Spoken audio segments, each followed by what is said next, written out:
အားလုံးပဲမင်္ဂလာပါရှင် Star Web Back Channel မှာ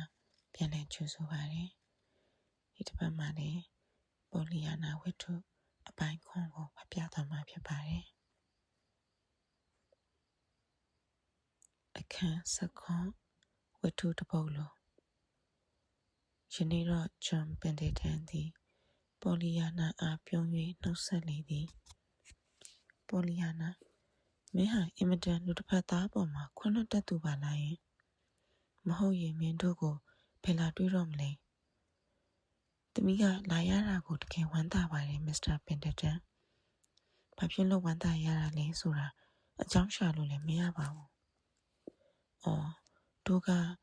မင်းတနေ့ကဂျယ်လီလာပို့တော့ကရောတို့ချီကျူးနေတော့မင်းတွေ့ခဲ့တဲ့နေရာမှာရောမင်းအပေါ်မှာအတော်ကလေးညွညွညင်ညင်လုံးမိခဲ့တယ်အဲ့ဒါတွေအတွက်မင်းကိုကျေးဇူးတင်စကားတော့မပြောမိခဲ့ဘူးထင်ပါရဲ့အဲ့ဒါလောက်ကျေးဇူးခံထားတာတော့လာတွေ့သေးတယ်ဆိုတော့မင်းအင်မတန်ခွင့်လွှတ်တတ်တယ်ဆိုတာမင်းဟာမင်းလည်းသိမှာပေါ့ပေါ်လီယာနာကမနေတတ်မတိုင်တဲ့ဖြစ်ကလှုပ်ရှားလျက်ရှိ၏ဒါပေမဲ့သမီးကဦးကိုတွေ့ရတာဝမ်းသာပါတယ်လေဒီလိုလေချီကျိုးတော့ကိုဝမ်းသာတာတော့မဟုတ်ပါဘူးဂျွန်ပင်တဲ့တန်ကပြုံးလိုက်သည်အေးထိုနားလဲပါတယ်မင်းကတခါရှာသွက်လွန်တာပဲရှိတယ်မဟုတ်လားဘလို့ဖြစ်ဖြစ်လေမင်းကိုကျေးဇူးတင်ပါတယ်အဲ့ဒီနေ့ကမင်းလုပ်ပေးတာကြည့်ပြီးအာကမင်းကလေးလိုလေတို့ချင်ပါတယ်ဂျယ်လီအတွက်လည်းကျေးဇူးတင်ပါတယ်ပေါ်လီယာနာကစိတ်ဝင်စားစွာဦးဂျယ်လီကြိုက်လားဟုမေးလိုက်၏ဂျွန်ပင်တန်ကတိတ်ကြိုက်တာပေါ့ဒီနေ့တော့အန်တီပေါ်လီမပိုးတဲ့ဂျယ်လီကမရှိတော့ဘူးနဲ့တူတယ်ဟုပြုံးဆဆလုပ်ရပြောတော့ပေါ်လီယာနာမှမနေတတ်သလိုဖြစ်ပြီးမရှိတော့ဘူးဦးဟုအားတော့အာနာပြန်ပြောရင်းမျက်နှာနီးများလျက်တိခတ်မှာမစ္စတာပင်တန်ဟိုတနေ့ကသမီးအန်တီပိုလီဂျယ်လီမပို့ဘူးလို့ပြောတာတမင်ရိုင်းချင်လို့ပြောတာမဟုတ်ပါဘူးဟုတောင်းပန်လိုက်၏မစ္စတာပင်တန်ကဘာမှပြန်မပြောချေသူသည်ယခုပြုံးရွှင်၍မနေတော့သူ၏ရှိတတ်တဲ့သို့သာစိုက်ကြည့်လျက်သူ၏မျက်လုံးများသည်ရှိနိုင်ရှိသောအရာဝတ္ထုများကိုဖောက်ထွင်း၍အဝေးစီသို့ငေးလျက်အတန်ကြာမှသူသည်ပင်သက်ရှိကြီးရှိုင်းလိုက်ပြီးပေါ်လီယာနာအားလှည့်ကြည့်လိုက်သည်သူစကားပြောတော့သူ့မှာအကျင့်ပါနေသောပူချက်ချအတန်ကမပြောက်တတ်သည်ကဲဒီလိုတော့မဖြစ်ပါဘူးဒီတစ်ခါသမီးကိုအခေါ်လွှတ်လိုက်တာတို့မှုန်တူးနေတာကိုတွေ့ဖို့မဟုတ်ပါဘူးဒီမှာအပြင်ဘက်ကစာကြည့်ကန်ထဲမှာလေတယ်လီဖုန်းရှိတဲ့အခန်းကြီးလေးသိလားမိဖို့နဲ့တိတ်မဝေးတဲ့တောင်ကမှန်တကားနဲ့စာအုပ်ပြီးတော့အောက်ဆုံးဆင်းမှာပန်းကြွထွင်ထားတဲ့တစ်တာတစ်လုံးတွေ့လိမ့်မယ်ဟိုဖွားကြီးကတခြားတင်နေရာကိုရှင်းမပိုးလိုက်ရင်ပေါ့လေအဲ့ဒီတစ်တာကိုဒီကိုယူခဲ့လေးတော့လေးတယ်ဒါပေမဲ့မင်းမနိုင်ပါလိမ့်မယ်။အိုးသမီးအသက်မာရီဟုထိုင်ရမှထိုင်ရင်ပြောပြီးများမကြမီအချိန်အတွင်းပေါ်လီယာနာတစ်တာနှင့်အတူပြန်လာလေ၏။ထိုစဉ်နိုင်ဝက်ကပေါ်လီယာနာအဖို့ပျော်စရာအလွန်ကောင်းသောနိုင်ဝက်ဖြစ်လေသည်။သူအားအယူခိုင်းလိုက်သောတစ်တာကလေးမှာမစ္စတာပင်တန်ခရီးထွက်သည့်နှစ်များကစုဆောင်ထားခဲ့သောပစ္စည်းအစမ်းများထည့်ထားသည်ပစ္စည်းတစ်ခုစီမှလည်းနားထောင်ခြင်းစပွဲအကြောင်းများရှိသည်တရုတ်ပြည်မှအစမ်းတစ်ကျယ်ထွင်းထူထားသောစတုရင်ရုပ်များအိန္ဒိယပြည်မှကျောင်းစိမ်းဖြင့်ထူထားသောနတ်ရုပ်စသည်ပါဝင်သည်ဤနတ်ရုပ်အကြောင်းကိုနားထောင်ပြီးပေါ်လီယာနာကတစုံတစ်ခုကိုတွေ့တော်ရင်အင်းတော်ဂျင်မီဘင်းလို့ဖျားသခင်ကောင်းကင်ဘုံမှာရှိတယ်ဆိုတာကိုသိတဲ့ကလေးမျိုးမွေးရတာထက်ဒီရုပ်ထုကိုဖျားမှတ်ပြီးကိုးကွယ်တဲ့ကလေးမျိုးကိုမွေးရတာကပိုကောင်းမှာပေါ့ဒါပေမဲ့လည်းဒီလိုကလေးတွေကိုရောဂျင်မီဘင်းလို့ကလေးမျိုးရောမွေးချင်ကြရင်ကောင်းမှာပဲလို့အောက်မေ့မိပါလေဟုပြောနေလေ၏ဂျွန်ပင်တန်သည်သူပြောသည်ကိုကြားဟန်မတူချေ သူဤမျက်လုံးများသည်ရှိတဲတဲသို့သာငေးလျက်ဘာကိုမျှကြည့်နေသည်လည်းမဟုတ်သို့တော်သူသည်တခဏ၌ပင်တတိထားလိုက်ပြီးပစ္စည်းအစမ်းနောက်တစ်ခုကိုကောက်ကင်ကပြောပြရန်ဟန်ပြန်လိုက်၏ဒီတစ်ခေါက်အလေးလာရသည်မှာနှစ်လိုဝယ်ဖြစ်သည်သူရာတွင်သူတို့သည်တစ်တာကလေးထဲမှပစ္စည်းအစမ်းများအကြောင်းသာမဟုတ်ပေအခြားအကြောင်းများကိုလည်းပြောကြသည်သူတို့ပြောမိကြသည်မှာပေါ်လီယာနာအကြောင်းနန်စီအကြောင်းအန်တီပေါ်လီအကြောင်းတို့ဖြစ်၍သူဤနေ့စဉ်နေပုံထိုင်ပုံအကြောင်းတို့ကိုလည်းပြောကြသည်သူတို့အနောက်ဘက်မြို့တွင်နေထိုင်စဉ်ကအကြောင်းများကိုလည်းပြောကြသည်သူပြန်ချိန်နီးသောအခါတွင်မှခက်ထန်တင်မာလာသောဂျွန်ပင်တဲ့ထံမှသူဘယ်တော့မျှမကြားဘူးခဲ့သောလေသံမျိုးကိုကြားရလေသည်ကလေးမလေးရဲ့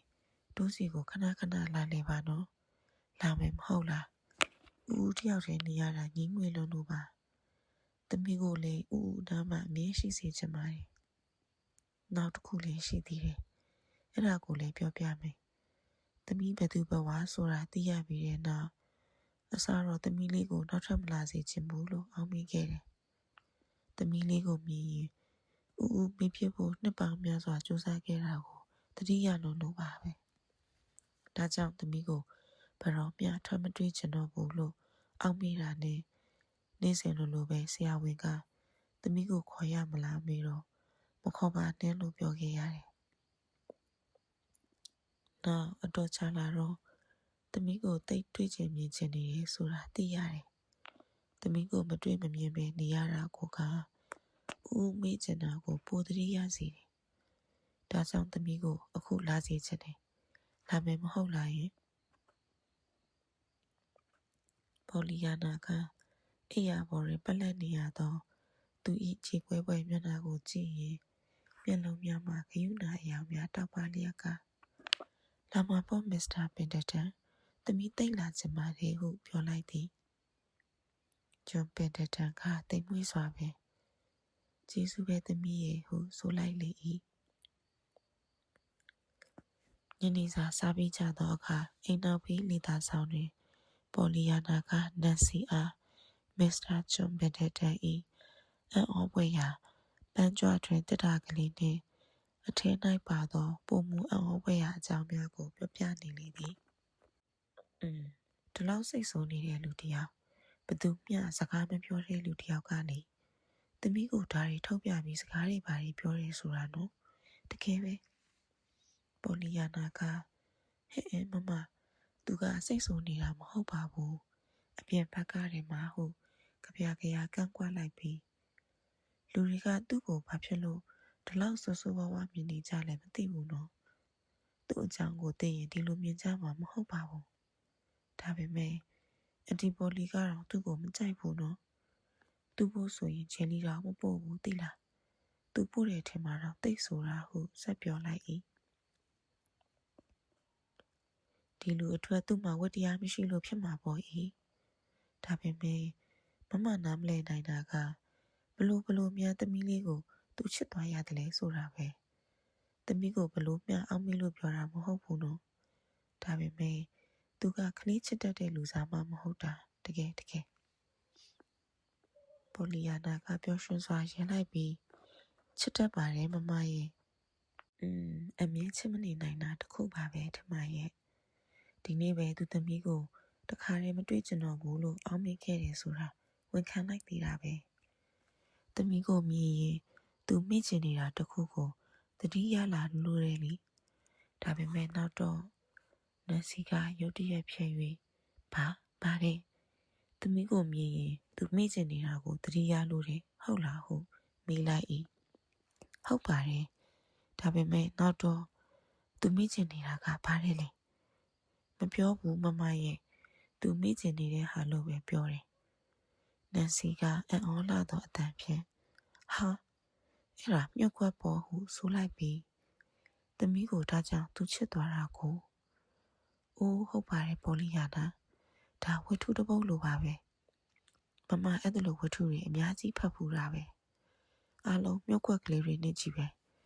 အမလီဟဲ့ကြည့်ပါအောင် ဝတ္ထုတစ်ပုဒ်လုံးကိုမျက်စိရှိမှတကယ်ဖြစ်နေတာကိုတစ်ချိန်လုံးမသိခဲ့ဘူးလေကြည့်ကဲပြောစမ်းသူပြောသမျှအားလုံးပြောပြနော်ပိုလီယာနာကတိတ်ချစ်စရာကောင်းတာပဲသမီးကိုသူချစ်တယ်ဆိုတာမဆန်းဘူးတကယ်ဟုဆိုလေသည်သမီးကိုမချစ်ပါဘူးမမရဲ့သမီးကသူ့ကိုသွားစကားပြောမှချစ်တာပါအဲ့ဒီတော့ကသမီးဘသူဘဝဆိုတာတော့သိတာမဟုတ်ပါဘူးဂျယ်လီတော့ပို့မှသိတာအဲ့ဒီတော့ကဒါကိုအဒီပေါ်လီပို့တာမဟုတ်ဘူးလို့နားလည်အောင်ပြောပြလို့သိလားပြီးတော့နန်စီကရုတ်တရက်ထိုင်ရမှထားလိုက်ပြီးလက်နှစ်ဖက်ကိုရှယ်၍ဆုပ်လိုက်ပြီးပိုလီယာနာမမသိပါပြီဟုဝမ်းသာအားရပြောကပိုလီယာနာဤဘေးတွင်ပြန်ထိုင်သည်ပြီးမှကဲတီချာစဉ်းစားပြီးမှပြောတော့မှန်ပြောသူကသမီးကိုဒေါ်ပေါ်လီရဲ့တူမဖြစ်မှန်သိသွားပြီးမှသမီးကိုနောက်ထပ်မတွေ့ချင်တော့ဘူးလို့ပြောတာမဟုတ်လားဟုမေးသည်ဒါပေါ်သမီးကအဲ့ဒါကိုအရင်တစ်ခေါက်သွားတွေ့တော့ကပြောခဲ့တာသူကမတွေ့ချင်တော့ဘူးအောက်မိတာကိုဒီနေ့မှပြောတာနန်စီကမမလည်းအဲ့လိုပဲထင်ပါတယ်ပြီးတော့ဒေါ်ပေါ်လီကလည်းသူကိုယ်တိုင်ဂျယ်လီပို့တာမဖြစ်စေချင်ဘူးနော်ဟုစက်မေးနေ၏မပို့ချင်ဘူးဟုတ်လားသမီးကအန်တီပေါ်လီပို့တာမဟုတ်ဘူးလို့ပြောခဲ့တယ်နော်ဟုတ်လားဒါပေါ်မမရဲ့သမီးကအဲ့ဒီကလေးကစပြီးသူသမီးကိုဒေါ်ပေါ်လီတူမမှန်လေသိသွားရောအမှုအရာတွေပြက်ပြီးအွန်လိုင်းဟင်းလိုက်ဖြစ်လာတာပဲဟုတ်တယ်မဟုတ်လားဟုတ်တယ်အမှုအရာတော့ပြက်တယ်ဂျယ်လီနဲ့ပတ်သက်လို့လေဟုပိုလီယာနာကမျက်မှောင်ကျုံရဲ့စဉ်းစားရင်းဖြေလိုက်သည်နန်စီကတပြင်းရှိကြီးမှုတ်ထုတ်လိုက်ကဒီလိုဆိုရင်သိပြီသိကြတယ်ကဲနားထောင်မမပြောမယ်မစ္စတာပင်တတန်ဟာဒေါ်ပိုလီဟယ်ရီတန်ရဲ့ချစ်သူပေါ်ဟုလေးနက်နက်ဆိုရင်ပခုံးပေါ်မှာကြော်၍နောက်သို့တစ်ချက်ခုကြည့်လိုက်ရသည်၏ပိုလီယာနာကဟာမမနန်စီဒါမဖြစ်နိုင်ဘူးထင်တယ်အန်တီပိုလီကသူ့ကိုကြိုက်မှမကြိုက်တာဟုကန့်ကွက်သည်နန်စီကမျက်စောင်းတစ်ချက်ထိုးကအေးပေါ်ဖယ်ကြိုက်မလဲရန်ဖြစ်ထားကြတာကိုဟုဆိုသည်ပိုလီယာနာကတော့မယုံချင်သည်နန်စီကတပြင်းရှိနောက်တစ်ချက်ချကသူ့ပုံကိုဆက်ပြောပြန်သည်မမပြောတာဒီလိုလေသမီးမလာခင်ကလေးကတည်းမယ်မစ္စတာထွမ်ကမမကိုပြောတယ်ဒေါ်ပေါ်လီမှာတခါကချစ်သူရှိခဲ့ဘူးတဲ့မမကမယုံပါဘူးသူ့ပုံကြည့်နဲ့ချစ်သူရှိခဲ့တယ်ဆိုတာမယုံပါဘူးဒါပေမဲ့မစ္စတာထွမ်ကဟော်ရီမြို့ထဲမှာပဲနေနေတာတဲ့ကဲအခုတော့သိရပြီပေါ့အဲ့ဒါဂျွန်ဘန်ဒတန်ပဲပေါ့သူ့ဘဝမှာလည်းလျှို့ဝှက်ချက်ရှိခဲ့တယ်မဟုတ်လားအဲ့ဒါလိုခံထားတဲ့အင်ဂျီထဲမှာတယောက်တည်းပိတ်နေပြီးဘသူကိုမျှလည်းစကားမပြောဘဲနေတယ်မဟုတ်လားသမီးဟာဒေါ်ပေါ်လီရဲ့ဒူမမှန်သိရောသူ့အမူအရာလည်းထူးခြားလာရောမဟုတ်လားဒါဟာဒေါ်ပေါ်လီဆိုတာကိုဘသူမသိပဲနေမလဲပေါ်လီယာနာရဲ့လေပြင်းမှာဆင်သွားသလိုထင်ရှားနေတဲ့ဥစ္စာကြီးပဲတကယ်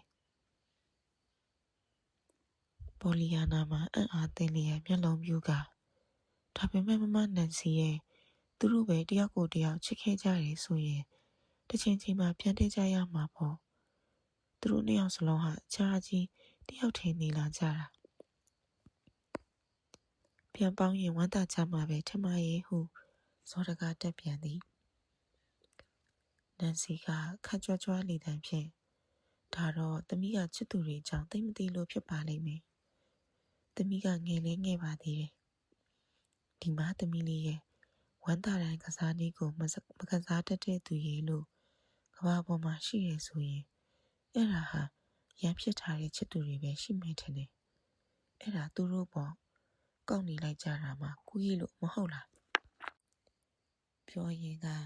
အတော့အတင်းဒူမအားပြောနေရပါလားဟုတတိယ၍ရုတ်တရက်ရပ်ထားလိုက်တော့လေအနှဲငယ်ရေတန်းသွင်းလိုက်ပြီးဆက်ပြောသည်အလကားပါပေါ်လီယာနာရေဒါပေမဲ့သမီးရဲ့ဝမ်းသာတဲ့ကစားနည်း သူတို့ကစားတက်ပြီးပြန်သိမြတ်ကြအောင်လုပ်ပေးနိုင်ရင်တော့အတော်တော်တွေဆိုရမှာပဲသူတို့နှစ်ယောက်တန်ညီညွတ်သွားကြရင်တော့လူတွေအတော်အံ့ဩသွားမှာပဲနော်တကယ်တော့ဖြစ်နိုင်စရာတော့မရှိပါဘူးတကယ်ပိုလီယာနာကဘာမှပြန်မပြောချင်သို့တော်မကြမီသူအိမ်ထဲသို့ဝင်သွားတော့သူမျက်နှာပေါ်တွင်လေးနက်သောအတွေ့များပေါ်လွင်၍နေလေ၏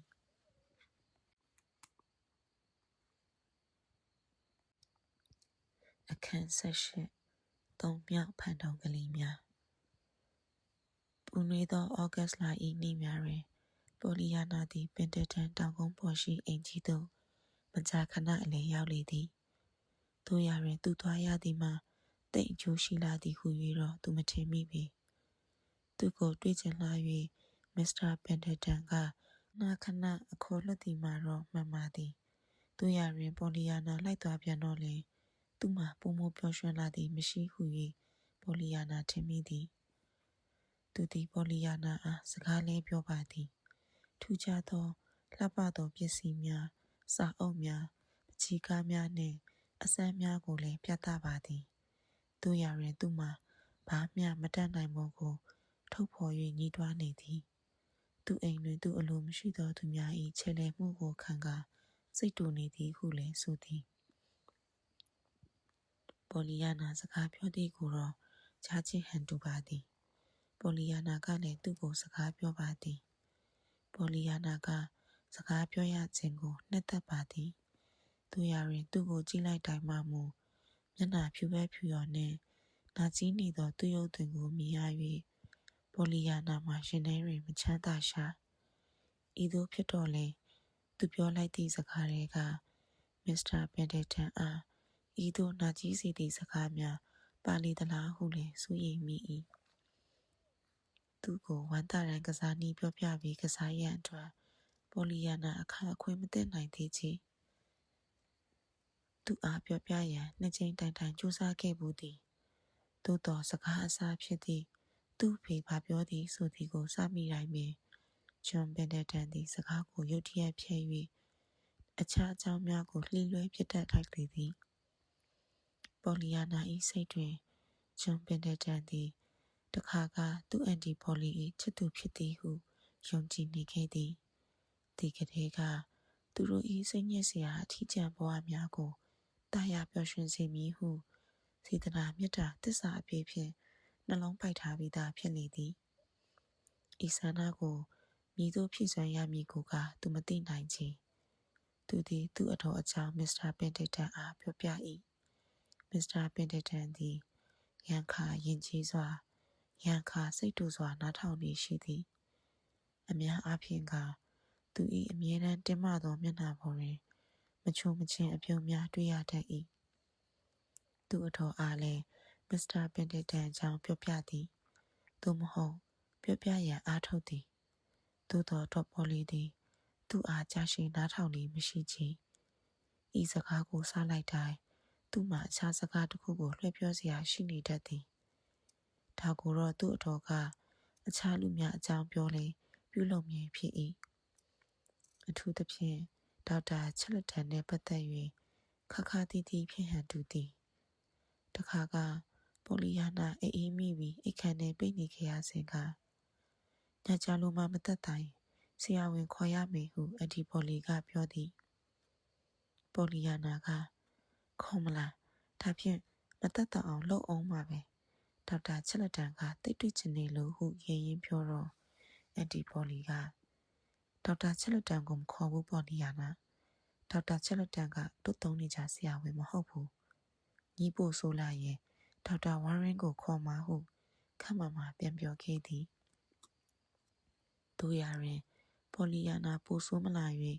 ဒေါက်တာဝါရင်အားလည်းမခေါ်ရတော့ချေထိုနေ့ညနေကသူ့အတော်အားဒေါက်တာဝါရင်ကိုခေါ်ရမယ်ဆိုလေသမီးဝမ်းသာတာပဲဒေါက်တာဝါရင်ကိုလည်းသမီးချစ်တာပဲဒါပေမဲ့ဒေါက်တာချက်လက်တန်ကိုပိုချစ်တယ်သမီးကသူ့ကိုမခေါ်ရင်သူစိတ်ဆိုးမှဆိုးတယ်တကယ်တော့အန်တီကိုသမီးပြင်ဆင်ပြီးလှနေတော့မြင်သွားတာတကယ်တော့သူ့အပြစ်မှမဟုတ်ပဲအန်တီရဲ့ဟုပြောသည်တော်ပြီပိုလီယာနာ ဒေါက်တာချစ်လက်တန်ကြောင့်ဖြစ်ဖြစ်သူ့သဘောကိုပဲဖြစ်ဖြစ်ငါစကားဆက်ပြီးပြောမနေချင်ဘူးဟုယတိပြတ်ပိတ်ပင်လိုက်သည်ပေါ်လီယာနာလည်းသူ့အတော်အားညှိုးငယ်သောမျက်လုံးများဖြင့်စိတ်ဝင်စားစွာအတန်ကြာကြည့်နေပြီးမှတပ်ပြင်းချမိသည်အန်တီပေါ်လီရဲ့အန်တီဖာပြင်းကလေးတွေအဲ့ဒါလိုပန်းနူးရောင်တန်နေတာတမီတိတ်ကြည့်ချင်တာပဲစပင်းကိုလည်းတိတ်ဖိချင်တာပဲအော်အန်တီပေါ်လီပြောနေရင်ကပင်သူ့အတော်ကထွက်သွားခဲ့လေသည်ဩဂတ်စ်လကွန်ကန်နီတရက်တွင်ဂျွန်ပင်တတန်သို့နနက်စောစောပေါ်လီယာနာအလဲရောက်ခဲ့စဉ်ကသူဤခေါင်းပေါ်တွင်ရွှေရောင်အပြားအစိမ်းအနီးနှင့်ခရမ်းရောင်အစင်းများနေအောင်ဟပ်လျက်ထိုးကျနေသည်ကိုတွေ့ခဲ့ရလေသည်ပေါ်လီယာနာသည်ဝမ်းသာလွန်၍ရုတ်တရက်ရက်ကြည့်မိသည်ဟာမစ္စတာပင်တတန်တကယ်တက်တဲ့အငယ်ကလေးပါလားတကယ်တက်တန်ကဦးဦးစီကိုလာလည်နေပါလားဟုပျော်ရွှင်စွာအော်လျက်ခက်ရွရွလက်ခုပ်တီးမိ၏အိုးသိလာပါလားဘယ်ကဝင်လာတာပါလဲဟုလည်းဆိုမိ၏မစ္စတာပင်တတန်ကခက်လီလီရင်လိုက်သည်သူသည်ယနေ့နနက်လောကကြီးနှင့်မသိမမြတ်ဖြစ်နေဟန်တူ၏ဗရင်ပေါက်မှရှိတဲ့အပူချိန်တိုင်းပရာရဲ့သုံးမြောက်ဖန်ကြောင်ကတဆင်ဝင်လာတာနေမှာပေါ့ဟုညီငွေစွာဆိုလိုက်ပြီးဒါကိုနေမထိရဘူးလေဒါပေမဲ့မနက်မှာတော့ထိတာပဲဟုလည်းပြောသည်ဒါပေမဲ့သိမ့်လာတာပဲမစ္စတာပင်တတန်ရဲ့ဒါနေအောင်ချောင်းဖြစ်တာလားအိုးသမီးဘာသာဆိုရင်တော့တနေ့လုံးနေအောင်ထဲမှာပဲထားမယ်ဒီလိုဆိုရင်သမီးလေးရဲ့ပြဓာတိုင်ကတော့တိတ်ကောင်းတော့မှာပေါ့ပြဓာတိုင်ကိုတနေ့လုံးနေလန်းထားရင်ဘလောက်ပူတယ်ဘလောက်အေးတယ်ဆိုတာဘလို့လုပ်ပြီးသိတော့မလဲသမီးလေးရေဟုမစ္စတာပင်တတန်ကရဲရင်ပြောပါသည်မသိရင်လည်းနေပါစေလေဟုပေါ်လီယာနာကခေါင်းအုံးပေါ်တွင်ထိုးနေသောနေအောင်အစင်းများစီတို့သာစူးစိုက်ကြည့်ရင်ဆိုလိုက်ပြီးတက်တန်ထဲမှာတစ်ချိန်လုံးနေရရင်တော့ဘသူကပူရာအေးရာဂယုဆိုင်အောင်မလေးဟုဆက်ပြောလိုက်၏မစ္စတာပင်တတန်ကရဲလိုက်၏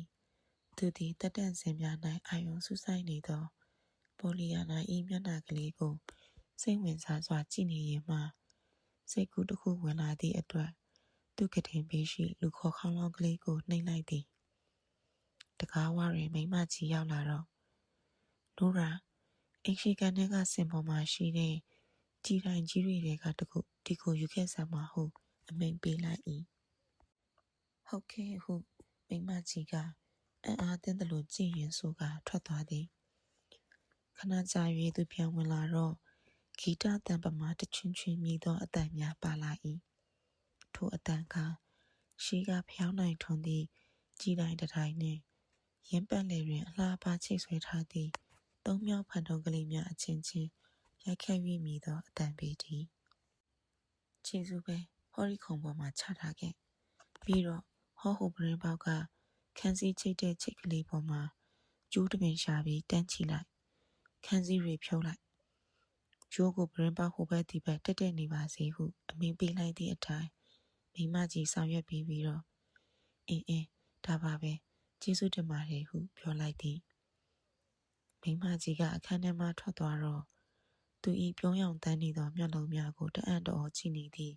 ပေါ်လီယာနာဘက်သို့လှည့်လိုက်၏ကဲပေါ်လီယာနာအဲ့ဒီကြီးတိုင်းကြီးကိုယူခဲ့စမ်းပေါ်လီယာနာကလက်နှစ်ဖက်ဖြင့်ကြီးတိုင်းကိုမှား၍ယူပေးလိုက်၏နောက်တစ်ခဏတွင်မစ္စတာပင်တတန်သည်ကြီးတိုင်းမှဖန်တုံးကလေးများကိုတစ်ခုချင်းဖြုတ်ယူကာအိယာပေါ်တွင်စီကာချထားသည်မှာတဒါဇင်ခန့်ရှိ၏ကဲသမီးကလေးဟောဟိုဘရင်ပေါက်ကနိုးရာတန်းထားခဲ့တဲ့ကျိုးမှာတွားပြီးချိတ်ချင်သမီးကလေးကတက်တန်ထဲမှာနေချင်နေဆိုတော့လေသမီးကလေးကိုနေဖို့တက်တန်လှုပ်ပေးရတာပေါ့ပေါ်လီဟာနာနေအောင်ထိုးဖောက်သောဘရင်ပေါက်တွင်သုံးမြောက်ဖန်တုံးကလေးသုံးခုမျှ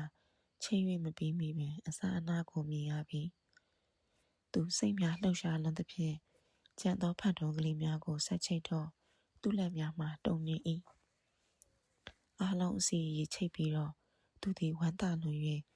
ခက်အုပ်အုပ်အတန်ဖြင့်အော်မိသေးသည်ငကိုကခန္ဓာတလောက်ညီငွေ့ပွဲကောင်းသောမစ္စတာပင်တတန်၏အင်ကြီးတစ်ခုလုံးမှာ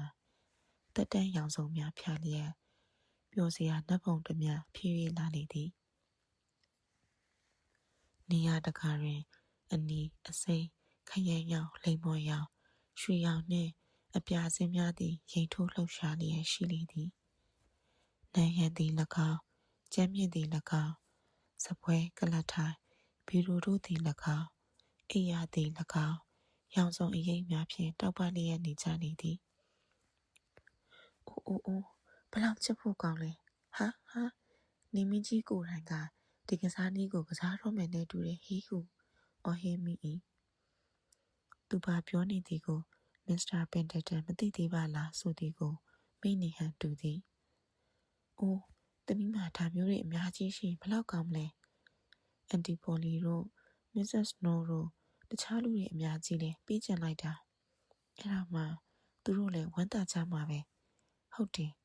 အန်တီပိုလီတော်ဒီလိုတက်တက်ရောင်တွေထဲမှာနေရတယ်ဆိုရင်လေဝမ်းသာလွန်လို့တကားတွေပါတွေစောင်းပိတ်မိကျင်လာမယ်သိလားမစ္စတာပင်တတန်ကရင်လိုက်ပြီးအင်းသမီးရဲ့အတော်ကိုတိုးမှတ်မိသလောက်ပြောရရင်နေအောင်တွေကသုံးမြောင်တုံးကလေးတွေလောက်နဲ့သူတကားတွေပါတွေစောင်းပိတ်ကျင်လာအောင်ပြောမယ်မထင်ဘူးကွဒါနဲ့အင်းသမီးလေးပြောတဲ့ဟာကဘလို့ဟုမေးလိုက်၏ပေါ်လီယာနာကအနည်းငယ်စိုက်ကြည့်ပြီးမှပင်သက်တစ်ချမ်းရှိုက်လိုက်ကအိုးဟုတ်တယ်မိနေလိုက်တာဦးကဒီကစားနည်းအကြောင်းမှမသိပဲသမီးကမှတတိရတယ်ဟုဆိုလိုက်သည်ပြောပါအောင်ကွယ်ဒါဖြင့်ဒီတော့မှပေါ်လီယာနာသူ့ကိုပြောပြရသည်သူအယုတ်လိုချင်နေတော့ခြိုင်းထောက်ကလေးများရောက်လာသည်မှစ၍အားလုံးပြောသည်သူသည်ပြောပြနေစဉ်မစ္စတာပင်တတန်၏မျက်နှာကိုမကြည့်ပဲဟိုမှဒီမှရင်ထိုးလျက်ကနေသောတက်တန်းရောင်ဆက်ကလေးများ၌အာယုံစူးစိုက်လျက်ရှိ၏အဲ့ဒါပဲဦးရဲ့ဒါကြောင့်သမီးကနေမင်းကြီးကိုယ်တိုင်ကဒီကစားနည်းကိုကစားရမယ်နဲ့တူတယ်လို့ပြောတာပါဟုအဆုံးသတ်လိုက်တော့အခန်းတစ်ခုလုံးတခဏမျှငြိမ်သက်နေပြီးအတန်ကြာမှအေးရထဲမှအတန်ခတ်တိုးဖြင့်မစ္စတာပင်တတန်ကဟုတ်မယ်ထင်တယ်ဒါပေမဲ့အကောင်းဆုံးဖန်တုံးကလေးကတော့သမီးကလေးပဲဖြစ်မယ်လို့တိုးစဉ်းစားနေတဲ့ပေါ်လီယာနာဟုဆိုလိုက်သည်ဒါပေမဲ့မစ္စတာပင်တတန်သမီးကိုနေအောင်ထိုးတဲ့အခါသမီးကအနီအစိမ်းခရမ်းရောင်လှလှကလေးတွေထွက်မလားပဲဟုတ်ပါမလားသမီးရေဟုမစ္စတာပင်တတန်ကပြုံးလျက်ဆိုသည်ပေါ်လီယာနာကသူ့မျက်နှာကိုကြည့်လိုက်တော့ဘာကြောင့်များမျက်ရည်များဝိုင်းနေပါလိဟုအံ့ဩရလေသည်မဟုတ်ဘူးဦးရေဟုပြန်ပြောပြီးနောက်10 မိနစ်ကြာမှဖြစ်အောင်လုပ်ပြီးတယ်ထင်ပါတယ်ဦးရေအန်တီပေါ်လီကဒီအပြောက်ဆက်တွေဟာနေအောင်ကြောင့်ဖြစ်တာတွေဟုညှို့ငယ်စွာဆက်ပြောလိုက်၏မစ္စတာပင်တတန်ကရဲလိုက်ပြန်သည်ပေါ်လီယာနာကသူ့ကိုကြည့်လိုက်သည်သူ၏ရေသံမှာရှိုက်တန်ကဲ့သို့ပါတကားအခန်း19အံ့အားသင့်စရာစက်တင်ဘာလတွင်ပေါ်လီယာနာကျောင်းနေရသည်ကျောင်းဝင်အကျိုးစစ်ဆေးချက်များအရဆိုလျင်ပေါ်လီယာနာသည်သူ့အသက်အရွယ်နှင့်မလိုက်အောင်တော်နေသည်များမကြမီသူနှင့်တက်တူရွယ်သူယောက်ျားလေးမိန်းကလေးများနှင့်အတူပျော်ရွှင်စွာအတန်းတက်လျက်ရှိနေသည်အချို့ကိစ္စများတွင်ကျောင်းသည်ပေါ်လီယာနာအဖို့အဆန်းဖြစ်နေသလိုပေါ်လီယာနာအဖို့လည်းကျောင်းကိစ္စများတွင်အဆန်းဖြစ်နေလေသည်များမကြမီပေါ်လီယာနာကျောင်းပြောသွားပြီးသူ့အန်တီပေါ်လီအားကျောင်းနေရသည်မှာပျော်ပျော်လုပ်ရရသောအလုပ်ဖြစ်ပါသည်ဟုဝန်ခံရလေ၏မနေခင်ကတော့သူ့မှာတန်တရားကလေးများရှိခဲ့သည်လှုပ်ရှားအသစ်တစ်ခုတွင်ပျော်ရွှင်သွားတော့လဲပေါ်လီယာနာသည်မိတ်ဆွေဟောင်းများကိုတော့မမေ့ချေရခင်ကလောက်အချိန်ပေးကဂရုမစိုက်နိုင်တော့သည်မှာမှန်ပါသည်သို့တော့သူတတ်နိုင်သမျှအချိန်ကလေးမှာတော့ဂရုစိုက်ပါသေးသည်သူမိတ်ဆွေများတွင်မချင်တတ်နိုင်ဆုံးဂျွန်ပင်တန်ဖြစ်ကောင်းဖြစ်ပေလိမ့်မည် တခုသောစနေနေ့ညနေခင်းတွင်သူကပေါ်လီယာနာအားပြောပြသည်သူကစိတ်မရှိသလိုဟေ့သမီးလေးပေါ်လီယာနာခုရက်ပိုင်းမှာသမီးလေးကိုတွေ့ကိုမတွေ့ရတော့ဘူးတို့နဲ့လာနေပါလားကွယ်ဟင်ဘယ်နဲ့လဲဟုမေးလေတော့၏ပေါ်လီယာနာကရဲလီသည်မစ္စတာပင်တန်သည်ရေစရာကောင်းသောလူကြီးတစ်ယောက်ပေတကားသမီးကဦးဟာအိမ်မှာတခြားသူတွေရှိနေတာကိုမကြိုက်ဘူးထင်တာမစ္စတာပင်တန်ကမျက်နှာကိုရှုံးမဲပြလိုက်ပြီးအိုးဒါကသမီးလေးရဲ့ကစားနည်းကိုသင်ပေးမထားခင်ကပါအခုဆိုရင်တို့ကိုလူတွေကဂရုစိုက်ပြုစုတာကိုဝမ်းသာတတ်ပါတယ်ဒါကိစ္စမရှိပါဘူးဒီနေ့ဒူးချရောင်နဲ့တို့ကောင်းကောင်းလမ်းလျှောက်နိုင်တော့တို့နဲ့ဘသူလိုက်လျှောက်မလဲကြည်သေးတာပေါ့ဟုပြောကသူဘေကဂျိုင်ထောက်ကိုခောက်ယူ၍ပေါ်လီယာနာကစားသလိုရွေ၍လှုပ်ပြလိုက်၏ထိုစဉ်ကသူတို့သည်စကြည်ခန်းကြီးထဲတွင်ရှိနေကြသည်ဦးတကယ်ဝမ်းသာသေးတာမှမဟုတ်ပဲပါဇက်ကပဲဝမ်းသာတယ်ပြောသေးတာပဲဟုပေါ်လီယာနာကမိဖို့နာတွင်အိမ်ငိုက်နေသောခွေးကလေးကိုကြည့်၍ရန်တွေ့သလိုပြောကာဦးဒီကစားနည်းကိုကောင်းကောင်းမကစားသေးဘူးဆိုတာဦးလည်းသိပါတယ်ဟုအပြစ်တင်သည်မစ္စတာပင်တန်သည်ရုတ်တရက်မျက်နှာညှိုးသွားသည်ဒါကြောင့်သမီးကလေးကိုလိုချင်တာပေါ့တို့ကိုကောင်းကောင်းကစားတတ်အောင်ကူပေးဖို့လေလာနေမယ်မဟုတ်လားပေါ်လီယာနာသည်အံ့အားသင့်စွာလှည့်ကြည့်လိုက်၏တကယ်ပါသမီးလေးကိုတကယ်လိုချင်တာပါလာမလားပေါ်လီယာနာစိတ်ညစ်သွားပုံရ၏မစ္စတာပင်တန်ရင်သမီးကဘယ်လာနိုင်မလဲမလာနိုင်ဘူးဆိုတာကိုဦးသိပါတယ်သမီးကအန်တီပေါ်လီသမီးပဲမစ္စတာပင်တန်၏မျက်နှာသည်ရုတ်တရက်ပေါ်လီယာနာကောင်းစွာနားမလည်သောအမှုအရာတစ်မျိုးဖြစ်လာကသူ၏ဦးခေါင်းကိုလည်းစက်ကနေမောလိုက်သည်သမီးလေးဟာသူ့သမီးလည်းမဟုတ်ပါဘူးအေးလေသူကသမီးလေးတို့နဲ့လာနေခြင်းနဲ့ဆိုရင်ခွင့်ပြုမှာပါပဲဟုခက်ထန်ထန်ပြောပြီးမှညင်ညင်တတ်တာပဲသမီးလေးအန်တီကခွင့်ပြုရင်သမီးလာနေမလားဟုမေးလိုက်၏ပေါ်လီယာနာကမျက်မှောင်ချုံ၍လေးနက်စွာစဉ်းစားလိုက်ပြီးထောက်ပံ့ရေးအသင်းကမိမကြီးတွေကလွယ်လို့ဘသူမျှမရှိတော့တဲ့အချိန်မှာသူကယူမွေးထားတာဆိုတော့ဟုပြော၍မဆုံးမိပဲပင်တန်ဤမျက်နှာပေါ်မှာစောစောကအမှုအရာမျိုးဖြစ်လာပြီးဤတစ်ချိန်စကားပြောတော့သူ့လေသံမှာတိုးတိုးညံတာနှင့်ကြည်ခဲဖွဲကောင်းလာသည်ပေါ်လီယာနာလွန်ခဲ့တဲ့နှစ်ပေါင်းအတော်ကြာတော့ဟာဦးဟာတစုံတစ်ယောက်သောသူကိုတိတ်ချစ်ခဲ့တယ်တနေ့နေ့မှာတိုးချစ်တဲ့သူကိုဒီအိမ်ကြီးကိုခေါ်လာမယ်လို့မျှော်လင့်ခဲ့တယ်ဒီအိမ်မှာတို့အတူနေကြရင်ဘလောက်ပြောမလဲဆိုတာကိုလည်းစိတ်ကူးရင်ခဲ့တယ်ဟုတ်မှာပေါ့ဟုပေါ်လီယာနာကစာနာစိတ်အပြည့်ဖြင့်ကြည့်ရင်ထောက်ပြောလိုက်သည်သို့ပေမဲ့သူ့ကိုဒီခေါ်မလာရတော့ဘူးဘာကြောင့်လဲဆိုတာတော့မမေးနဲ့တော့ခေါ်မလာရတာပဲရှိတယ်ဒါပဲအဲ့ဒီကလေးကဒီအစာအုပ်ကြီးဟာနေဖို့တသက်ပဲပြောစရာနေရာမဟုတ်တော့ဘူးပြောစရာအိမ်ရလို့ဖြစ်ဖို့ကတော့မိမတယောက်ရဲ့အသေးနှလုံးရဲ့လက်ရဲ့ဒါမှမဟုတ်ကလေးတယောက်ရဲ့ပါမှဖြစ်နိုင်တယ်တို့မှာကဘာမှမရှိဘူးပေါ်လီယာနာသမီးလေးနေမလားပေါ်လီယာနာသည်ထိုင်ရာမှရုတ်တရက်ထားလိုက်သည်သူ၏မျက်နှာမှာလည်းကြည်လင်လာသည်မစ္စတာပင်တန်ဦးဟာတစ်ချိန်လုံးမိမတယောက်ရဲ့အသေးနှလုံးနဲ့လက်ကိုလိုချင်လာခဲ့တယ်မဟုတ်လားဟုတ်တယ်ပေါ်လီယာနာအိုးသမီးဝမ်းသာပါတယ်ဒီလိုဆိုရင်အားလုံးနေရာကျမှာပဲဟုပေါ်လီယာနာကတပ်ပြင်းချလိုက်ပြီး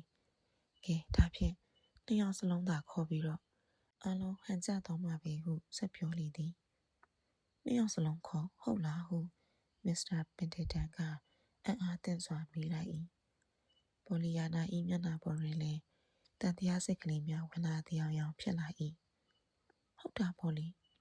အန်တီပေါ်လီကိုမှမပိုင်သေးတာပဲသို့ပေမဲ့ဦးသမီးကိုပြောသလိုပဲပြောရင်ရပါလိမ့်မယ်အဲဒီအခါကျတော့သမီးတို့နှစ်ယောက်စလုံးလာရုံပဲ Mr. Pendleton တိတိတတ်တာကြီးထိတ်လန့်သွားလေ၏အန်တီပေါ်လီဒီကိုလာနေဖို့ပေါ်လီယာနာကမျက်လုံးပြူလိုက်ပြီးကဲဒါဖြင့်ဦးဟိုကိုလိုက်နေမလားအင်ကတော့ဒီလောက်မလှဘူးလေဒါပေမဲ့နီးတော့ပူနီးတာပေါ့ဟုပြောနေပြန်၏ပေါ်လီယာနာသမီးကလေးရဲ့ဘာရီမြန်လျှောက်ပြောနေရလဲဟုညင်သာစွာမေးတော့ပေါ်လီယာနာကအံ့အားသင့်ဟန်ဖြင့်အိုးသမီးတို့ဘယ်မှာနေကြမယ်ဆိုတာတွေပြောနေတာပေါ့ဦးကလည်းအစားကဦးပြောတော့ဒီအိမ်မှာလို့ထင်တာပေါ့ဒီအိမ်မှာပြောစရာဖြစ်အောင်အန်တီပေါ်လီရဲ့အသေးနှလုံးနဲ့လက်ကိုနှစ်ပေါင်းများစွာလူချင်လာခဲ့ရတယ်လို့ဦးပြောတာပဲပြီးတော့ပေါ်လီယာနာ၏စကားမဆုံးမိပင်မစ္စတာပင်တန်ကဟာဟုဆိုကလက်မြောက်၍တားလိုက်ပြီးစကားပြောရန်ဟန်ပြန်လိုက်တော်လဲတခဏအတွင်းပင်သူ့လက်ကိုပြန်ချထားလိုက်ရ၏တကားဝမှမိမကြီးဝင်လာကဆရာဝန်လာပါပြီဟုလိုက်တော့ကြောင့်ဖြစ်၏ပေါ်လီယာနာလည်းထိုင်အောင်မှထားလိုက်၏ဂျွန်ပင်တန်ကပေါ်လီယာနာဘက်သို့အေးတကြီးလှည့်လိုက်ပြီးပေါ်လီယာနာသမီးကိုထုတ်ပြောတာတွေဘသူကိုမျှမပြောပါနဲ့အောင်တော်ဟုခတ်တူတူတောင်းပန်လိုက်၏ပေါ်လီယာနာကပချိုင်ကလေးများပေါ်အောင်ရွှင်လန်းစွာပြုံးလိုက်ပြီးမပြောပါဘူးဦးကလည်းဦးကိုယ်တိုင်အန်တီပေါ်လီကိုပြောမှပဲဆိုတာသမီးမသိပဲနေပါမလားဟုထွက်ရင်ကသမင်းလည်းပြန်ကြည့်ပြီးပြောသွားနေရာဂျွန်ပင်တန်မှာအယုတ်ကျူးပြတ်တယ်လို့ကလထိုင်ပေါ်သို့လမ်းကျသွားလေတော့၏ဆရာဝန်ကလူနာ၏သွေးတိုးအလွန်မြန်နေသောလက်ကိုဆန်းရင်မှဘယ်နဲ့ဘလို့ဖြစ်တာလဲဟုမေးရ၏ဂျွန်ပင်တန်ကနှုတ်ခမ်းတရွရွဖြင့်ခန်းဆန်းဆန်းပြုံးပြရင်ဆရာအားစီနည်းနည်းများသွားတာနဲ့တူတယ်ဟုပေါ်လီယာနာထွက်သွားရသို့ငေးဆိုင်ကြည့်နေသောဆရာဝန်၏မျက်လုံးများကိုအကဲခတ်ရင်ဖြော၍ရဲလိုက်နေသည်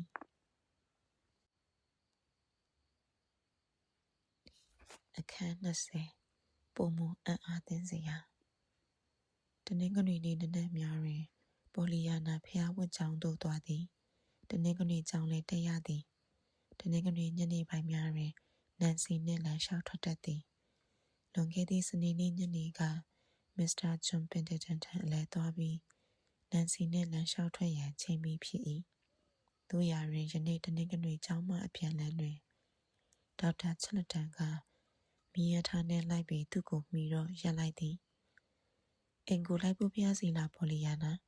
စကားနည်းနည်းပြောစရာရှိလို့သမီးကလေးရဲ့အိမ်ကိုသွားတော့မလို့ပဲဟုပြောကပေါ်လီယာနာအားယထာပေါ်တင်ပြီးထိုင်ပြီးတော့မစ္စတာပင်တန်ကဒီနေ့ညနေသူ့စီကိုလာပါအောင်လို့တောင်းပန်လို့လေသူပြောတော့အရေးကြီးတဲ့ကိစ္စလို့ဆိုတာပဲဟုပြောပြလိုက်၏ပေါ်လီယာနာကပျော်ရွှင်စွာပင်ခေါင်းကြီးလိုက်ပြီးဟုတ်ကဲ့အရေးကြီးတာသမီးသိပါတယ်သွားမယ်လေဟုဆိုလိုက်၏ဆရာဝန်ကပေါ်လီယာနာအားအံ့အားသင့်တယ်လို့ကြည်လိုက်မိ၏သမီးကိုတွေးခွင့်ပေးတဲ့မပေးတဲ့စဉ်းစားရအောင်မယ်မနေ့ကတော့လူနာယောဂမသက်သာတဲ့အပြင်ပူဆိုးလာတဲ့ဟုပြော၍ပေါ်လီယာနာကရဲလိုက်ပြီးသမီးကြောင့်ဟုတ်မယ်မထင်ပါဘူးသမီးအတော်အန်တီပေါ်လီကြောင့်ဖြစ်ဖို့များပါတယ်ဆရာဝန်ကရုတ်တရက်လက်ဖြန့်သွားသလိုလှည့်ကြည့်လိုက်၏သမီးတော်ဟုတ်လားပေါ်လီယာနာကပျော်ရွှင်စွာဖင်ကြွ၍ထိုင်ချလိုက်ပြီးဟုတ်တယ်သိစိတ်ဝင်စားစရာချစ်စရာပဲဝတ္ထုတစ်ပုဒ်လိုပဲသိလားသမီးပြောပြမယ်သူကတော့ဘသူမှမပြောပါနဲ့လို့ဆိုတယ်သိလားဒါပေမဲ့ဆရာဝန်သိလို့တော့ကိစ္စမရှိပါဘူးလေအန်တီကိုသာမပြောနဲ့လို့ဆိုတာနဲ့တူပါတယ်အန်တီကိုဟုတ်လားဟုတ်တယ်အန်တီပေါ်လီကိုဟုတ်တယ်လေဒါတော့သူ့ဘာသာသူပြောချင်မှာပေါ့သမီးပြောပေးတာဘယ်ကြိုက်ပါမလဲချစ်သူတွေဆိုတာဒီလိုပဲပေါ့ချစ်သူတွေဆရာဝန်ကလက်ဖြတ်သွားသလိုမျက်ဆက်စောင့်ဆွဲမိ၍မြင်းကခုံရလိုက်ရာရထားမှတိမ့်တိမ့်ခါသွား၏ဟုတ်တယ်ဒါဝတ္ထုပေါ့သမီးကိုမမနန်စီကပြောပြမှသိတာသူကအန်တီပေါ်လီမှာအရင်တုန်းကချစ်သူရှိခဲ့ဘူးတဲ့နောက်သူတို့ရန်ဖြစ်ကြတဲ့အစားတော့ဘသူလဲဆိုတာ तू မသိဘူးတဲ့ခု တော့သိပြီပေါ့အဲ့ဒါမစ္စတာပင်တက်တန်ကြီးပေါ့သိလားဟင်မသိဘူးဟုဆရာဝန်ကဖြေလိုက်သည်ပြီးတော့သူသည်ရုတ်တရက်မျက်စက်ကိုလျှော့ကာသူ့လက်များလည်းပေါင်ပေါ်တွင်ပြော့ကျသွား၏ဟယ်ရင်တန်အိမ်ကြီးသို့ရောက်ခန့်နေပြီးဖြစ်၍ပိုလီယာနာကသူ့ပုံကိုခတ်သွက်ဆက်ပြော၏ဟုတ်တယ်သမီးသိပ်ဝမ်းသာသွားပြီအားလုံးသိနေရကြတာပဲမစ္စတာပင်တက်တန်ကသမီးကိုသူနဲ့လာနေဖို့ခေါ်တယ်လေဒီအတိုင်းတော့ဘယ်ပြစ်ထားခဲ့နိုင်မလဲပေါ့အဲဒီတော့သူကတခါတော့ကတိတ်လို့ခြင်းတဲ့မိမတယောက်ရဲ့လက်နဲ့အသေးနှလုံးဆိုတာအကြောင်းပြောပြတယ်လေအခုလေလူချင်းနှစ်ယောက်ပဲဆိုတာသိရတော့သမီးဝမ်းသာရတာပေါ့ဘာဖြစ်လို့လဲဆိုတော့အခုသူက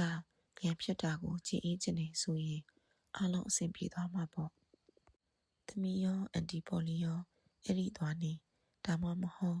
သမီးတို့နဲ့သူလိုက်နေလို့လည်းဖြစ်တာပဲအန်တီပေါ်လီကတော့ဘာမှမသိသေးဘူးပေါ်လီဘာမှမသိချသေးတာပဲဒါကြောင့်သူဒီနေ့ညနေသမီးကိုတွေ့ချင်တာနဲ့တူပါတယ်ဆရာဝန်ကရုတ်တရက်ကိုမှတ်ထားလိုက်သည်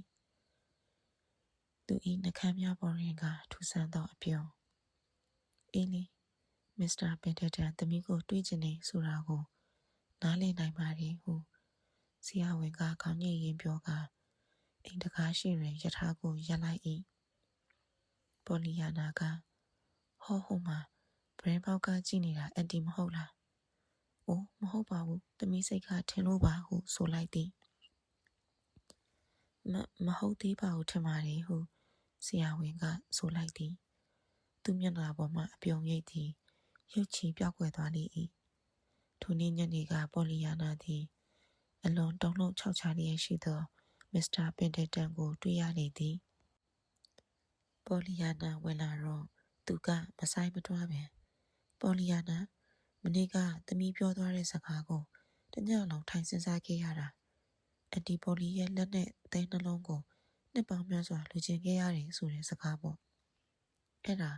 ဘာအဓိပ္ပာယ်နဲ့ပြောလိုက်တာလဲဟုမေးလိုက်လေ၏ဘာအဓိပ္ပာယ်နဲ့ရမလဲတခါတော့ကချစ်သူရီမှုပြောလိုက်တာပေါ့ဦးအခုအထိစိတ်မပြောင်းသေးတာကိုသမီးသိမ့်မှန်တာတာပဲချစ်သူရီဟုတ်လားသမီးရဲ့အန်တီပေါ်လီနဲ့ဒိုးနဲ့ဟုတ်လားမစ္စတာပင်တက်တန်ကအံ့အားသင့်စွာမေးလိုက်တော့ပေါ်လီယာနာသည်မျက်လုံးပြူသွားသည်နန်စီကတော့ဒီလိုပဲပြောပါလားမစ္စတာပင်တက်တန်မစ္စတာပင်တက်တန်ကရဲလိုက်ပြီးဟုတ်လားအဲ့ဒါလို့ဆိုရင်တော့နန်စီမသိလို့ပြောတာပဲလို့ဆိုရလိမ့်မယ်ဟုပြောလိုက်သည်ပေါ်လီယာနာကထိတ်လန့်သောအတန်ဖြင့်ဒါဖြင့်ဦးတို့ကချစ်သူတွေမဟုတ်ဘူးပေါ့ဟုမတတ်မသာမေးလိုက်၏ဘရောမျှမချစ်ခဲ့ဘူးဒါဖြင့်ဝတ္ထုတပုတ်လို့ဆိုတာမဟုတ်တော့ဘူးပေါ့ရင်မစ္စတာပင်တက်တန်ကပြန်မဖြေပဲမျက်နှာမှုန်လျက်ပရင်းပေါင်းမှအပြင်သို့ငေးကြည့်နေသည်ပေါ်လီယာနာကငိုတော့မလို့မျက်နှာဖြင့်ဖြစ်မှဖြစ်ရလေသမီးကတော့အားလုံးအဆင်ပြေပြီးအောက်မိနေတာအန်တီပေါ်လီနဲ့သမီးဒီကိုလာနေရတော့မှပဲဆိုပြီး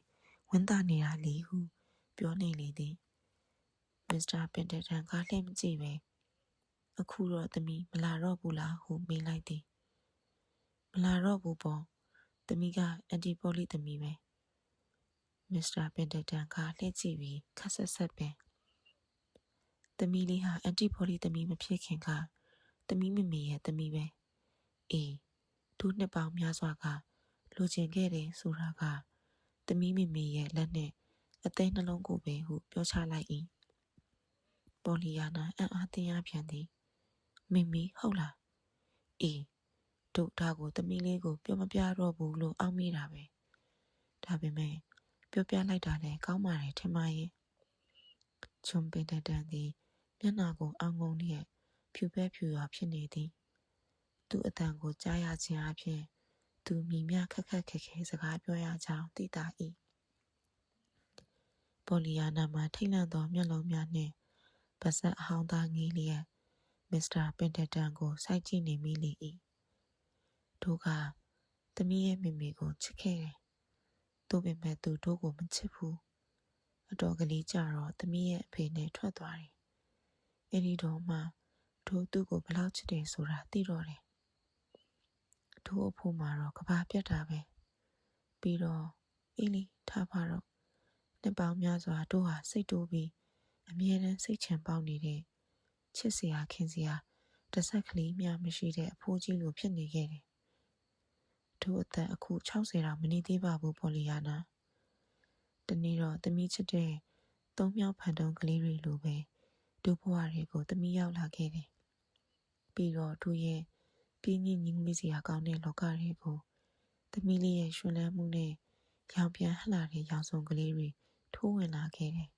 ။မကြခင်ပဲသမီးကလေးဘသူဘဝဆိုတာသိရတော့သမီးကလေးကိုမြင်လိုက်သမီးရဲ့အမေကိုတတိယမနေချင်ဘူး။တို့ပြင်မဲ့ဘလို့ဖြစ်တယ်ဆိုတာသမီးသိပါတယ်။သမီးကိုမလားလားအောင်ခေါ်နေရတယ်။အခုတို့ကသမီးလေးကိုအပိုင်လိုချင်တယ်ပေါ်လီယာနာလာမယ်မဟုတ်လားယင်။တို့ပြင်မဲ့မစ္စတာပင်တတန်သမီးအန်တီပေါ်လီကရှိသေးတယ်ဟုပြောလိုက်ရသည်။သူ၏မျက်လုံးများမှာမျက်ရည်များဝိုင်းနေ၏မစ္စတာပင်တတန်ကစိတ်မရှိသလိုပဲတို့ကတော့ကောပေါ်လီယာနာသမီးမရှိဘဲနဲ့တို့ကဘလို့လုပ်ပြီးဝန်တာလို့ရမလဲတို့ဘဝရဲ့သမီးရောက်လာမှတစ်ပြက်ပဲဝန်တာရသေးတယ်သမီးကလေးဟာတို့သမီးကလေးအပိုင်ဖြစ်လာပြီဆိုရင်လောကမှာဘာတွေအထွတ်ဖြစ်ဖြစ်တို့ဝန်တာမယ်သမီးကလေးကိုလည်းဝန်တာအောင်ထားမယ်ဘာမဆိုဖြစ်ချင်တာအကုန်ဖြစ်စေရမယ်တို့မှရှိသမျှပတ်စံတပြားတစ်ချက်မကျန်တာသမီးကလေးကိုပြောအောင်ထားဖို့ပဲဖြစ်ရမှာပဲပေါ်လီယာနာအံ့အားသင့်သွားဟန်တူသည်။အိုးမစ္စတာပင်တတန်ရှိသမျှပတ်စံကိုသမီးအတွက်ကြီးတုံးလို့ပဲဖြစ်မလဲ။ပတ်စံတွေကတောကြုံအောင်ကြားကကလေးတွေအတွက်စုထားတာပဲဥစ္စာ။သမီးကသမီးအတွက်ကြီးပဲအသုံးခံမလဲ။ပင်တတန်၏မျက်နှာနီးမြန်းလာပြီးစကားပြောဟန်ပြန်လိုက်တော့လဲပေါ်လီယာနာကစကားမပြတ်။ပြီးတော့လဲပတ်စံဒီလောက်ချမ်းသာနေရင်တော့အရာရာဝမ်းသာဖို့အတွက်သမီးမလိုပါဘူးကိုယ်တိုင်နှစ်သက်လို့ဝမ်းသာရတဲ့ပစ္စည်းတွေသူများပေးဖြစ်ပြီးဝမ်းသာနေလေရတာပဲသမီးလေးနဲ့မစ္စစ်စနိုးကိုပြီးတဲ့သုံးမြောက်ဖန်တုံးကလေးတွေလိုကြည့်လေ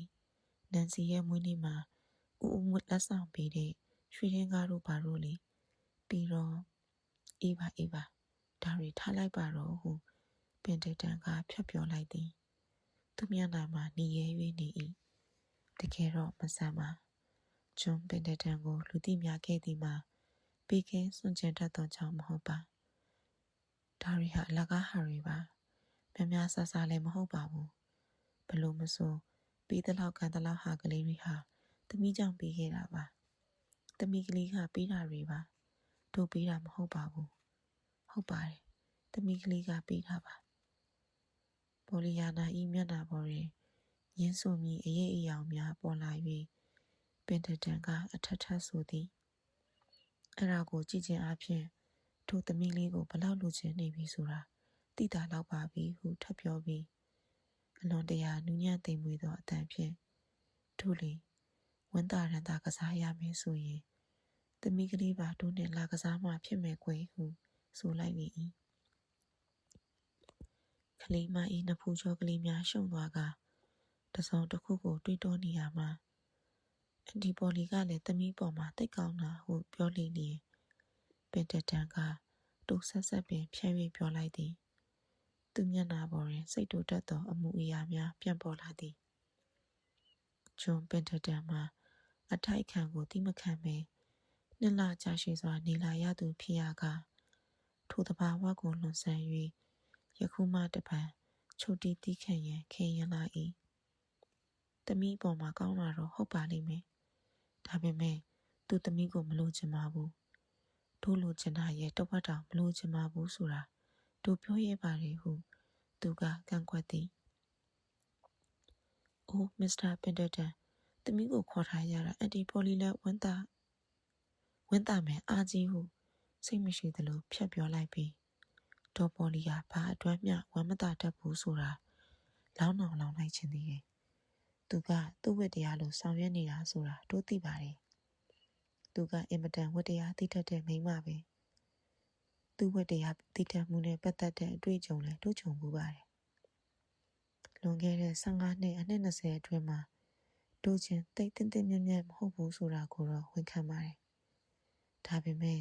တို့သူ့ကိုသိပါတယ်လူတိုင်းသူ့ကိုသိကြပါတယ်ပေါ်လီယာနာသူဟာဝမ်းသာတတ်တဲ့လူမျိုးမဟုတ်ဘူးသူဟာဘလို့ဝမ်းသာရမယ်ဆိုတာမသိဘူး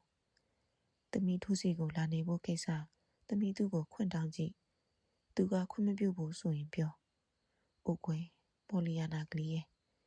သမီးကိုတို့သိတ်လို့ချင်တာပါဟုအစီအငုံမတည့်စွာအဆုံးသတ်လိုက်သည်ပေါ်လီယာနာသည်တက်ပြင်းချလိုက်ပြီးထိုင်ရမှထကကောင်းပြီလေအန်တီကိုမြည်ကြည့်မယ်ဒီကိုဦးနဲ့လာမနေချင်ဘူးလို့ပြောတာမဟုတ်ဘူးနော်ဟုပြောပြီးအဆုံးမသတ်သေးပဲခဏအများငြိမ့်သက်နေပြီးမှအေးလီဘလို့မဆိုမနေ့ကအန်တီပေါ်လီကိုမပြောမိတာပဲဝင်တာပါတယ်မနေ့ကတော့အန်တီကိုပါလိုချင်တယ်လို့ထင်နေတာကိုဟုဆက်ပြောလိုက်၏မစ္စတာပင်တတန်ကမဲ့ပြုံပြသည်အေးပေါ်ပေါ်လီယာနာမနေ့ကမပြောမိတာပဲတော်သေးတယ်သမီးမပြောဘူးဆရာဝန်ကိုပဲပြောမိပါတယ်သူကတော့လည်းတိတ်အရေးမကြီးပါဘူးဆရာဝန်ဂျန်ပင်တန်ကစက္ကနဲလေးကအော်လိုက်မိ၏ဒေါက်တာချစ်လက်တန်တော့မဟုတ်ဘူးထမရေးဟုလည်းဆိုလိုက်သည်ဟုတ်တာပေါ့သမီးကိုဦးကတွေ့ချင်တယ်ဆိုတာလာပြောတော့ကလေသိလားကဲကောင်းရောပင်တန်ကကလထိုင်ပေါ်သူ့ကိုယ်သူပြစ်မိလိုက်ရင်ဒေါက်တာချစ်လက်တန်ကဘာပြောလေဟုမေးလိုက်သည်ပေါ်လီယာနာကမျက်မှောင်ကျုံ၍စဉ်းစားလိုက်ပြီးသမီးမမှတ်မိတော့ဘူးများတော့မပြောပါဘူးထမရဲ့အော်သူကလေမစ္စတာပင်တန်သမီးကိုတွေ့ချင်တယ်ဆိုတာသူနားလည်နိုင်ပါတယ်တဲ့ဟုပြောလိုက်သည်ဟုတ်လားအံ့ရောကွယ်ဟုဆိုလိုက်တော့ပေါ်လီယာနာမှာသူဘာကြောင့်ဤသို့တိုးတောင်းရင်လိုက်ပါလေဆိုသည်ကိုနားမလည်နိုင်အောင်ရှိရနေသည်ဒီ channel လေးရဲ့ခရီးစဉ်မှာအပတ်စဉ်လိုက်ပါရှောင်းလန်းပေးခဲ့ကြတဲ့ခြေလမ်းနိုင်အတွက်ကျေးဇူးတင်ပါတယ်ရှင်။ကြိုက်နေတဲ့တဲ့ဆိုရင် like and subscribe